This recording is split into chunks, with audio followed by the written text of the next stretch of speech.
નમસ્કાર વિદ્યાર્થી મિત્રો, ગુર્જરી જ્ઞાન ગંગામાં આપનું હાર્દિક સ્વાગત છે।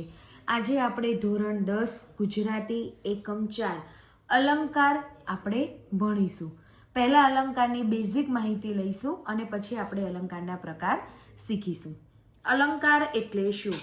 તો વિદ્યાર્થી મિત્રો, આપણે સામાન્ય રીતે જોવા જઈએ તો અલંકાર એટલે કે આભૂષણ, એટલે કે જો સામાન્ય રીતે અલંકારનો અર્થ આભૂષણ એવો થાય છે। આભૂષણ એટલે કે ઘરેણાં, આભૂષણ જેને આપણે કહીએ અલંકાર। જેવી રીતે આભૂષણ સ્ત્રીના સૌંદર્યમાં વધારો કરે છે, તેવી જ રીતે અલંકાર ભાષાના સૌંદર્યમાં વડે સાહિત્ય કૃતિની શોભામાં વધારો કરે છે।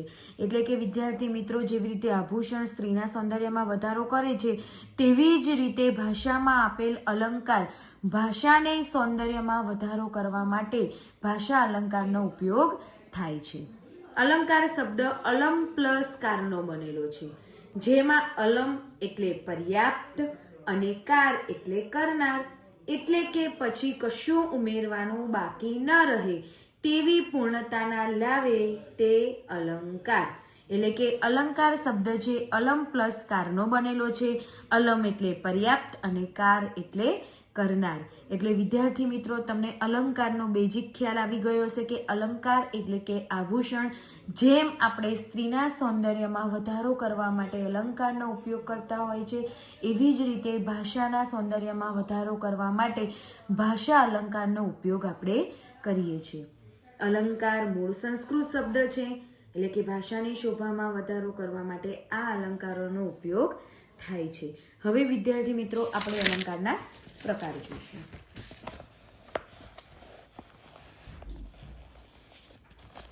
હવે જોઈશું અલંકારના પ્રકાર। અલંકારના બે પ્રકાર છે, એક શબ્દાલંકાર અને બીજું અર્થાલંકાર। હવે તમને આ રીતે ચાકે અલંકાર, તેના બે પ્રકાર છે, શબ્દાલંકાર અને બીજું અર્થાલંકાર। હવે જોઈએ શબ્દાલંકાર। તો વિદ્યાર્થી મિત્રો, અહીંયા અલંકારના જે બે પ્રકાર આપણે બતાવ્યા, શબ્દાલંકાર અને અર્થાલંકાર, એમાં સૌથી પહેલા આપણે શબ્દાલંકાર જોઈશું અને એના નીચે એના પ્રકારને જોઈશું। તો શબ્દાલંકાર છે, એના પ્રકાર છે વર્ણાનુપ્રાસ કે વર્ણ સગાઈ, 2 યમક કે શબ્દાનુપ્રાસ, 3 પ્રાસ સાંકડી કે આંતરપ્રાસ, 4 પ્રાસાનુપ્રાસ કે પ્રત્યાનુપ્રાસ। એવી જ રીતે વિદ્યાર્થી મિત્રો, આપણે અર્થાલંકાર જોઈએ, એના પ્રકાર જોઈએ, ઉપમા, રૂપક, ઉત્પ્રેક્ષા, વ્યતિરેક, અનન્વય, શ્લેષ અલંકાર, વ્યાજ સ્તુતિ અલંકાર, સજીવારોપણ અલંકાર, દ્રષ્ટાંત અલંકાર અને અન્ય યોક્તિ અલંકાર। અહીંયા આપણે વિદ્યાર્થી મિત્રો શબ્દાલંકાર અને અર્થાલંકારના પ્રકાર જોયા। હવે એક જ સરળ રીતે તમને એક એક પ્રકારની એકદમ સરળ સમજૂતી હું તમને આપીશ, જે તમને ફટાફટ ખ્યાલ આવી જશે। હવે આપણે અલંકારના બે પ્રકાર છે, શબ્દાલંકાર અને અર્થાલંકાર। એમાં સૌથી પહેલા આપણે લઈશું શબ્દાલંકાર। હવે શબ્દાલંકાર કોને કહેવાય વિદ્યાર્થી મિત્રો? શાંતિથી સાંભળજો। શબ્દાલંકાર એટલે શું? કે જે અલંકાર દ્વારા કેવળ શબ્દને જ ચમત્કૃતિ ભર્યો કે આકર્ષક બનાવવામાં આવે તો તેને શબ્દાનુપ્રાસ કહે છે, અથવા જે અલંકાર વડે અર્થ કે વર્ણોને આકર્ષણ બનાવવામાં આવે તેને શબ્દાલંકાર કહે છે। એટલે કે કાવ્યમાં ધ્વનિ સૌંદર્ય, નાદ સૌંદર્ય નિપજે, આ વિશિષ્ટ સંયોજનને કારણે ચમત્કૃતિ સંધાય ને જેને લીધે કાવ્યના સૌંદર્યમાં વધારો થાય, ત્યારે તેને શબ્દાલંકાર કહે છે। વિદ્યાર્થી મિત્રો, એકદમ ઇઝી ભાષામાં જોઈએ તો શબ્દના આધારે રચાતા અલંકારને શબ્દાલંકાર કહે છે। એટલે કે અહીંયા શબ્દ અલંકાર આપણે એને કહીશું કે જેની અંદર શબ્દોને મહત્વ આપવામાં આવે, જેની અંદર વર્ણોને મહત્વ આપવામાં આવે, તેવા પ્રકારના અલંકારને આપણે શબ્દાલંકાર કહીશું, કે જેની અંદર શબ્દને આધારે રચાતા અલંકાર હોય છે। હવે એમાં આપણે પહેલો પ્રકાર જોઈશું। શબ્દાલંકારની અંદર આવે છે વર્ણાનુપ્રાસ કે વર્ણ સગાઈ। વિદ્યાર્થી મિત્રો, જેને આપણે અનુપ્રાસ અલંકાર પણ કહીએ છીએ, એટલે કે વર્ણાનુપ્રાસ કે વર્ણ સગાઈ। હવે વિદ્યાર્થી મિત્રો, આપણે પહેલા જ અલંકારમાં શબ્દાલંકારનો જે પ્રથમ પ્રકાર છે વર્ણાનુપ્રાસ કે વર્ણ સગાઈ, એના તમે જુઓ, એના નામ ઉપરથી જ આપણને ખબર પડી જશે। વર્ણનું પ્રાસ કે વર્ણ સગાઈ એટલે કે અક્ષરોની સગાઈ. વિદ્યાર્થી મિત્રો, વર્ણ એટલે ખ્યાલ છે, વર્ણ એટલે કે અક્ષર અને એટલે કે વર્ણ ભેગા થઈને શબ્દ બને અને શબ્દો ભેગા થઈને વાક્ય બને છે. પણ અહીંયા આપણે વર્ણની વાત કરવામાં આવે છે. વર્ણ એટલે કે એક અક્ષર, જેને આપણે વર્ણ કહીશું. વર્ણ એટલે કે એક અક્ષર, વર્ણ ભેગા થઈને શબ્દ બને. જ્યારે જુઓ વિદ્યાર્થી મિત્રો, હવે વર્ણાનુપ્રાસ કે વર્ણ સગાઈ અલંકાર કોને કહેવાય એને આપણે જોઈશું. જ્યારે એકનો એક વર્ણ એટલે કે અક્ષર પંક્તિમાં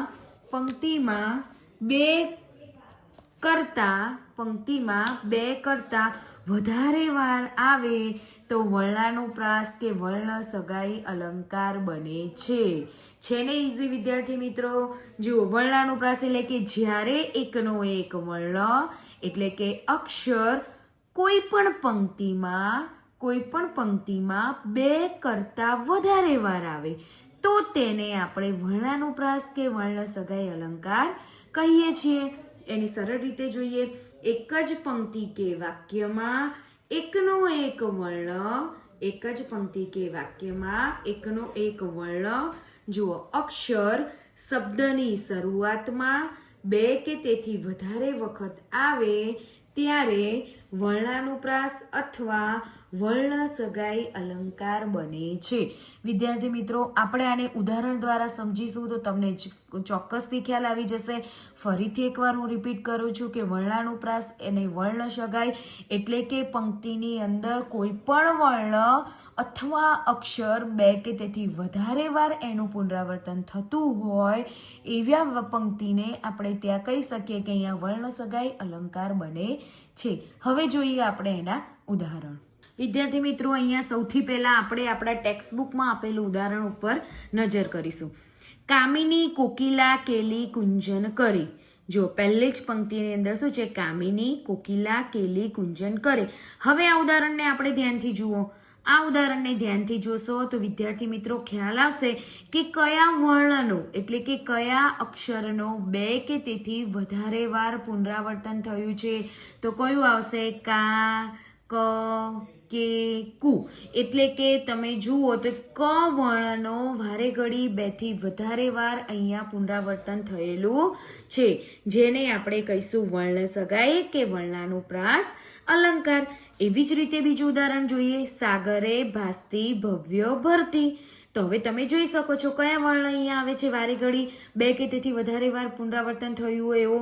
તો અહીંયા આવશે ભ અને ભ. આપણે રસ્વઈ દીર્ઘઈ નથી જોવાની વિદ્યાર્થી મિત્રો, વર્ણ જોવાનો છે. પછી એ ભા હોય, ભ હોય કે ભી હોય, વર્ણ ભ છે એ મહત્વનો છે. એટલે કે ભ વર્ણ બે કે તેથી વધારે વાર અહીંયા પુનરાવર્તન થયું છે.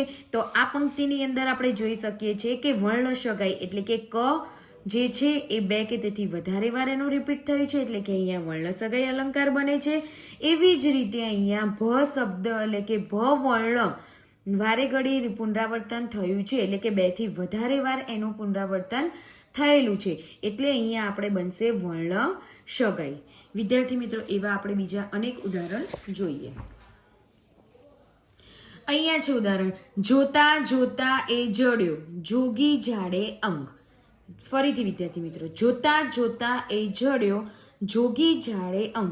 હવે તમે આખી પંક્તિમાં વિદ્યાર્થી મિત્રો જોશો કે આની અંદર વારે ઘડી કયા વર્ણનું પુનરાવર્તન થયેલું છે. તો આવશે જ, આવશે જ, જ, જ, જ, જ. દેખાય છે વિદ્યાર્થી મિત્રો? જ જ જ જ વર્ણનું બે કે તેથી વધારે વાર પુનરાવર્તન થયેલું છે તો અહીંયા બનશે વર્ણ સગાઈ અલંકાર. બીજી જ રીતે બીજું ઉદાહરણ જોઈએ. ભૂખથી એ ભૂંડી ભીખ છે.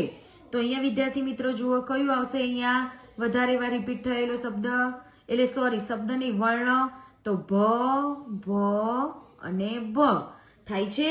એક વર્ણ વારે ઘડી બે કે તેથી વધારે વાર પુનરાવર્તન થાય છે પંક્તિની અંદર, જેને આપણે કહીશું વર્ણ સગાઈ. બીજું જુઓ, મીઠા મધુને મીઠા મેહુલા રે લોલ. તો આની અંદર જુઓ મ મ વર્ણનો એક કરતાં વધારે, બે કરતાં વધારે વાર પુનરાવર્તન થાય છે તો અહીંયા બનશે મ મ મ મ. તો શું બનશે? વર્ણ શકાય. એવી રીતે બીજું ઉદાહરણ જોઈએ. ઝીણા ફોરા ઝરમર જર્યા.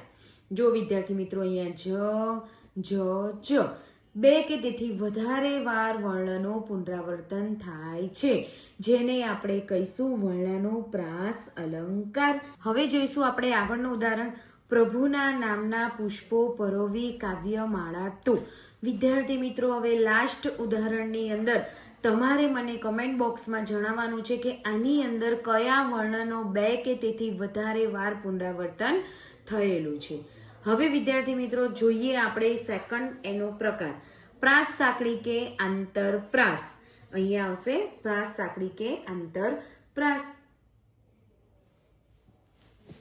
તો પ્રાસ સાંકડી કે આંતરપ્રાસ અલંકાર કોને કહેવાય?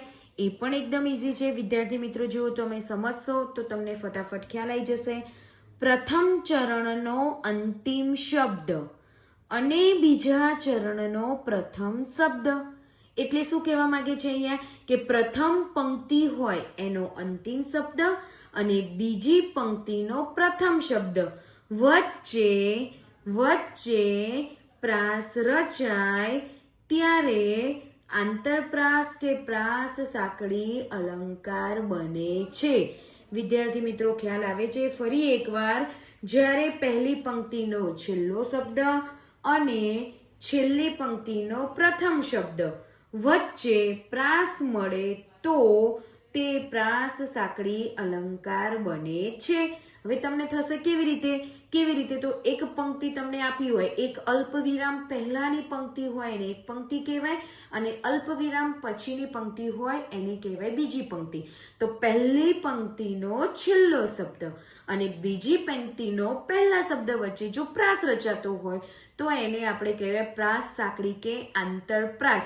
એટલે કે વચ્ચેના ભાગમાં પ્રાસ રચાતો હોય, પંક્તિની અંદર વચ્ચેના ભાગમાં પ્રાસ રચાતો હોય તો એને પ્રાસ સાંકડી, એટલે કે જે સાંકળ બાંધે, સાંકળ રચાતી હોય એને કહેવાય પ્રાસ સાંકડી અલંકાર. હવે આપણે વિદ્યાર્થી મિત્રો એનું ઉદાહરણ જોઈશું. વિદ્યા ભણ્યો જે પછી અલ્પવિરામ તે ઘેર વૈભવ રૂડો. તો વિદ્યાર્થી મિત્રો નિયમ આપણો શું કહે છે અહીંયા? પ્રાસ સાંકડી અલંકાર કોને કહેવાય? કે પહેલી પંક્તિનો છેલ્લો શબ્દ. તો આ પહેલી પંક્તિ છે અલ્પવિરામ પહેલાની, તો આપણે છેલ્લો શબ્દ કયો જોયો? જે. અને શું કહે છે? બીજી પંક્તિનો પહેલો શબ્દ. તો આ બીજી પંક્તિ છે એનો પહેલો શબ્દ કયો છે? તે. તો અહીંયા કયું આવશે? જે અને તે. વિદ્યાર્થી મિત્રો આ બંને વચ્ચે શું રચાય છે? પ્રાસ રચાય છે. એટલે બંને વચ્ચે શું બની ગઈ? સાંકળ બની ગઈ, જેને કહેવાય પ્રાસ સાંકડી અલંકાર. એવું જ આપણે બીજું ઉદાહરણ જોઈશું. મહેતાજી નિશાળે આવ્યા, લાવ્યા પ્રસાદને કર્યો ઉત્સવ. જો વિદ્યાર્થી મિત્રો અહીંયા કહે છે પહેલી પંક્તિનો છેલ્લો શબ્દ, બીજી પંક્તિનો પહેલો શબ્દ. તો અહીંયા શું આવશે? આવ્યા અને લાવ્યા. આવ્યા અને લાવ્યા એટલે કે વચ્ચેના ભાગમાં બે શબ્દોમાં શું વચાય છે? પ્રાસ રચાય છે, એટલે કે સાંકળ થાય છે, જેને કહેવાય પ્રાસ સાંકડી અલંકાર. એવી જ રીતે આગળ જુઓ તમે. ઘરે પધાર્યા હરિજસ ગાતા, વાતા તાલ ને શંખ મૃદુક. તો વિદ્યાર્થી મિત્રો આ ઉદાહરણની અંદર તમારે મને કોમેન્ટ બોક્સની અંદર જણાવવાનું છે કે આની અંદર કયા બે શબ્દોની અંદર પ્રાસ મળેલો છે એ તમારે મને કહેવાનું છે. વિદ્યાર્થી મિત્રો અલંકારનો પાર્ટ 1 કમ્પ્લીટ થાય છે. આ બે પ્રકારની અંદર તમને કોઈ પણ વસ્તુમાં ખબર ના પડી હોય તો મને કમેન્ટ બોક્સમાં જરૂર જણાવો અને આપણે આપેલ બે ઉદાહરણના તમે મને કમેન્ટ બોક્સમાં જરૂરથી જવાબ આપજો. આગળ અલંકારના પ્રકારને આપણે વધુ સારી રીતે સમજાવીશું. જે જોવા માટે મારી ગુર્જરી જ્ઞાન ગંગા ઉપર જજો.